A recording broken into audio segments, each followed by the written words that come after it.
So during the break, a statement was released by the President and Mrs. Obama congratulating the Royal Highness, the Duke and Duchess of Cambridge. They're so pleased to congratulate, blah, blah, blah, blah, blah, blah, blah.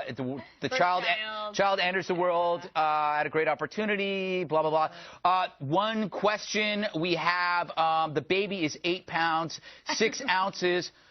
48 divided by 8 equals 6. I repeat 6. The baby is third in line for the crown. I repeat third. 3 sixes, 666.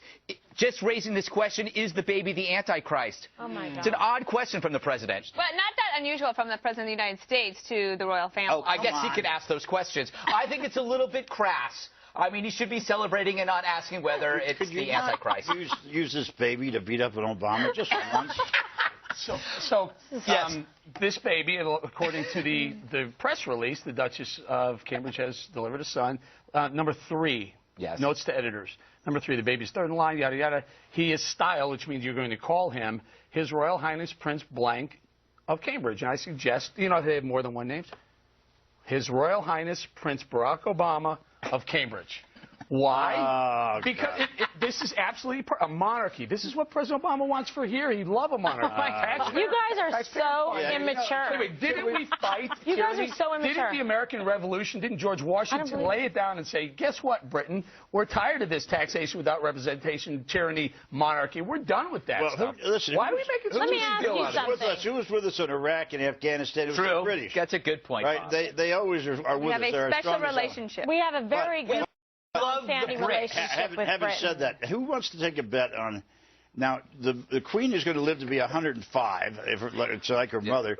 Charles will be in a nursing home by the time he gets, it's his time to go. Does anybody think he's going to just bypass it? Do you really think that Charles is going to live in a nursing home?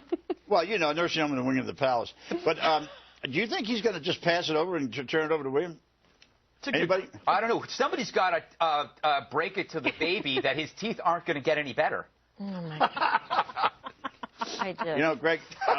I feel trapped at this. For the record, poor Dana and Kimberly are like trying to keep it together. I lived in England for, 3 years. I love England. It's a little bit hysterical for Americans to have to deal with this, is what we're getting at. I like the fact that they celebrate life, though. You know what? They're not celebrating the pro-choice element. Yeah, but Greg, it's running around in pink sneakers. It's significant world news, but it's absurdity. Do you see these people? They're going crazy. A baby can't. But you know the guy what? comes out with a document. They won't even say the name. And they're popping champagne. They're crying. I mean, but they're excited about it, man. I mean, because this is their family. I don't know, but they like that. Greg, did you go to the square where Hyde Park on Sundays? He's getting on a soapbox. I would stand at a soapbox mainly because I'm very short, and yes, I would talk about. Yeah. What did you just insult me again? Well, I was just piling on. Okay, but Dana, do you at least appreciate the historical significance here? Having been a tremendous student of history, you still enjoy studying things like this, and this is going to be a future world leader that's going to deal directly with the United States, and hopefully this prince is going to stand with the United States and continue the relationship internationally that we have enjoyed with Britain. Yes? Good question. Yes.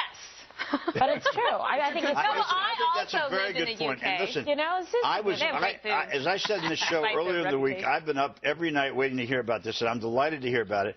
Now, Eric also because you thought it was Harry that was. That's right.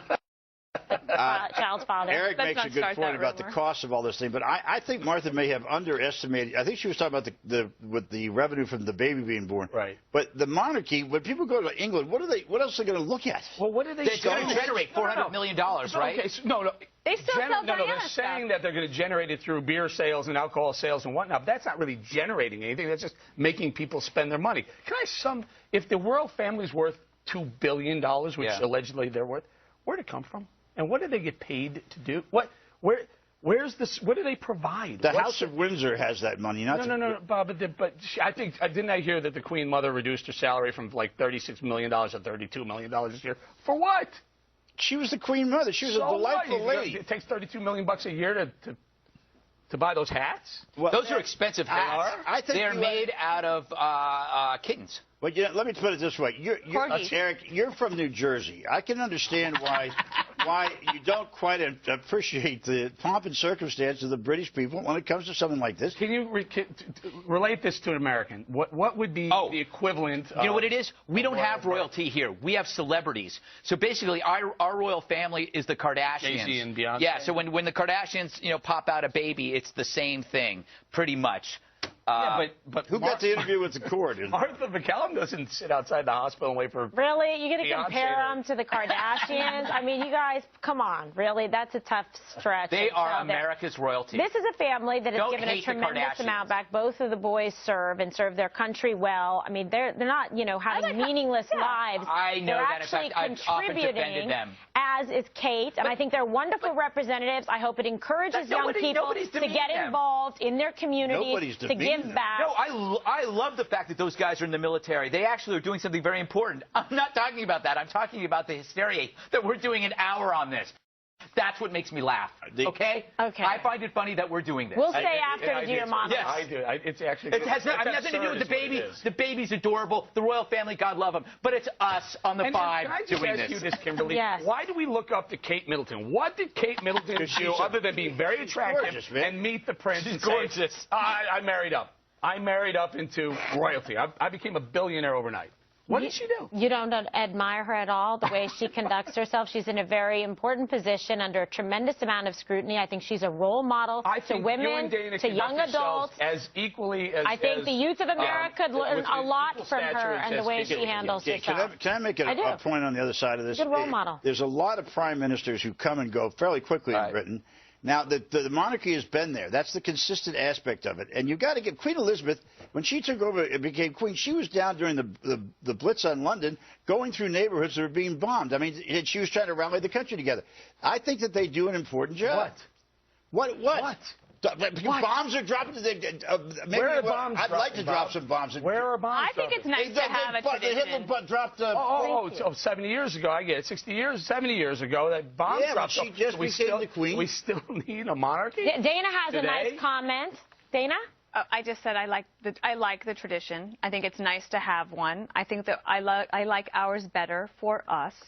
But, it's great that they're having a baby. I do think, look, everything that comes to the royals, it's all overdone. I wish so much that we could be there listening to Will and Kate, who are thinking about, I cannot believe that people in America are doing live TV on us constantly, 24/7. But I think that they do bring a lot for Britain. And look, we could have worse role models than those guys. I mean, not that they're a role model. What about Harry? I don't really have that much to say about this. You know what's interesting, obviously. They clearly play this up. I don't think so.